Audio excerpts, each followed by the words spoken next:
20 kilowatt একটি motor voltage নিচ্ছে 415 আর power factor 0.9, তাহলে অ্যাম্পিয়ার কত? অ্যাম্পিয়ার বের করার জন্য ফার্স্টে আমরা একটি ফর্মুলার সাহায্য নিয়ে নেব। Formula kilowatt into 1000 √3 into voltage into power factor.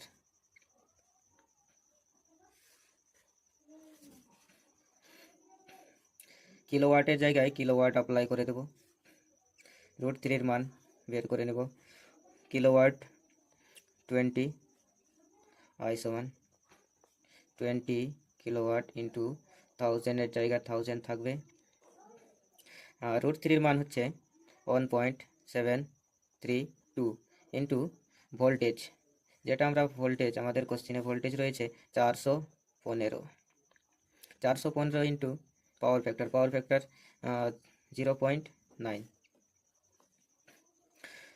20 কিলোওয়াটকে আমরা 1000-এর সাথে গুণ করে দেব।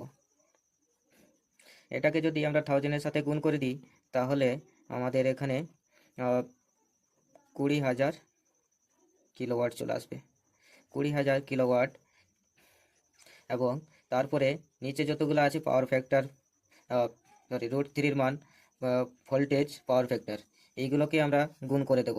গুণ করে আমরা পেয়ে যাব 646.902। আবার উপরের 20,000 কিলোওয়াট এবং নিচে যেইগুলো গুণ করে পেয়েছি তাদেরকে ভাগ করে দেব। ভাগ করে যেটা আমাদের মান বের হবে সেটা আমাদের এম্পিয়ার বের হয়ে যাবে। আমরা ভাগ করে পাবো অ্যাপ্রক্স 30.91 অ্যাম্পিয়ার।